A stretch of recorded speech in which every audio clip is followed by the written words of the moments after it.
നമസ്കാരം. ഇന്നത്തെ എൻ്റെ ടോപ്പിക്ക് ഓർമ്മകളിലെ എൻ്റെ കുട്ടിക്കാലം. തിരിച്ചു വരില്ലെന്നറിഞ്ഞിട്ടും തിരിച്ചു പോകണമെന്നാഗ്രഹിക്കുന്ന കാലം. ഓർമ്മയുടെ താളുകൾ മറിച്ചു നോക്കിയപ്പോൾ അവയിൽ ചിതലരിക്കാതിരിക്കുന്നത് എൻ്റെ കുട്ടിക്കാലം മാത്രമാണ്.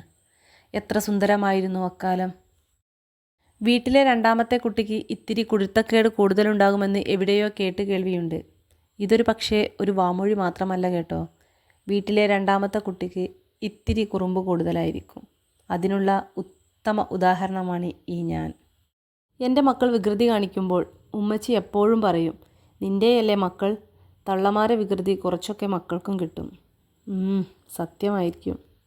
4ാം ക്ലാസ്സിൽ പഠിക്കുമ്പോൾ ഉപ്പയോട് ആദ്യമായി കിട്ടിയ അടി ഈ നിമിഷത്തിൽ ഞാൻ സ്മരിക്കുന്നു. അടിയുടെ കാരണം കേൾക്കണ്ടേ? വീടിനടുത്ത് ഒരു തോടുണ്ട്. അതിൻ്റെ വരമ്പിലായി ഒരു മരത്തിൽ എന്തോ ഒരു കായ ഉണ്ടായിരുന്നു. ചെറിയൊരു പുളിയും ചമർപ്പും കൂടി. അതിൻ്റെ പേര് ഓർമ്മയില്ല, പോട്ടെ. ആ കായ കൂട്ടുകാരോടൊപ്പം മരത്തിൽ കയറി ആവശ്യത്തിലധികം കഴിച്ചു. ഞാൻ വീട്ടിലെത്തിയപ്പോഴേക്കും എൻ്റെ പ്രിയപ്പെട്ട കൂടപ്പിറപ്പ് ഇച്ചിരി ഉപ്പും പുളിയും ചേർത്ത് സംഭവ ബഹുലമായി ഉപ്പയുടെ അടുത്ത് കാര്യങ്ങൾ അവതരിപ്പിച്ചിട്ടുണ്ട്. തോട്ടിലെ നീരാട്ടും കഴിഞ്ഞെത്തിയ എനിക്ക് പുളിങ്കൊമ്പ് കൊണ്ട് അറഞ്ചോം പുറഞ്ചോം കിട്ടി. ഓർക്കുമ്പോൾ ഇപ്പോഴും കാലിൽ നിന്നും ഒരു തരിപ്പ്. എന്നാലും അന്ന് കഴിച്ച പഴം എന്താണ്? എന്തായാലും മരിക്കാഞ്ഞത് ഭാഗ്യം. കാലം എത്ര കഴിഞ്ഞാലും കുട്ടിക്കാലത്ത് എനിക്ക് കിട്ടിയ ആ പുളിങ്കൊമ്പ് കഷായക്കഥ ഇടയ്ക്കിടയ്ക്ക് വീട്ടിൽ ഞാൻ ഉപ്പയോടും കൂടപ്പിറപ്പുകളോടും പറയും. കേൾക്കുമ്പോൾ അവരൊക്കെ പൊട്ടിച്ചിരിക്കും. ഞാനന്ന് പൊട്ടിക്കരഞ്ഞത് മിച്ചം. ഇവിടം കൊണ്ടൊന്നും എൻ്റെ കുരുത്തക്കേടുകൾക്ക് വിരാമമായില്ല. 3ാം വയസ്സിൽ മൂർഖൻ പാമ്പിനോട് സംസാരിച്ചിരുന്നത്രേ. പത്തി വിടർത്തി നിൽക്കുന്ന പാമ്പിന് കയ്യിലുള്ള കളിപ്പാട്ടം കൊടുത്ത് സംസാരിച്ചിരുന്ന കഥയും പലപ്പോഴും ഉമ്മച്ചി പറഞ്ഞു കേട്ടിട്ടുണ്ട്. കൂട്ടുകാരുമായി അടിപിടിക്കൽ അക്കാലത്തെ ഒരു സ്ഥിരം കാഴ്ചയായിരുന്നു. പിന്നെ പിടിവാശിയും. അതൊക്കെ ഒരു കാലം. പൂക്കളോടും പൂമ്പാറ്റകളോടും കഥ പറഞ്ഞ് നടന്ന കാലം. മാമ്പഴം പെറുക്കാൻ കൂട്ടുകാർക്കൊപ്പം മത്സരിച്ച് ഓടിയ നാളുകൾ.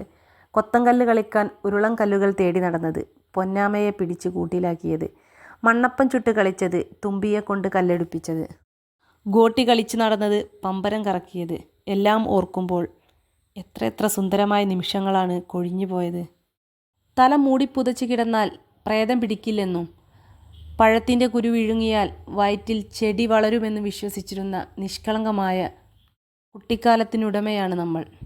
മണ്ണപ്പത്തിൻ്റെ നേർത്ത മണവും പുസ്തകത്താളുകളിൽ പെറ്റുപെരുകുമെന്ന് വിശ്വസിച്ച മയിൽപീലികളും നാട്ടുമാങ്ങയും ചാമ്പങ്ങയും അമ്പയങ്ങയും ബാല്യത്തിൻ്റെ ഏടുകളിലെ മായാത്ത ഓർമ്മകളാണ്.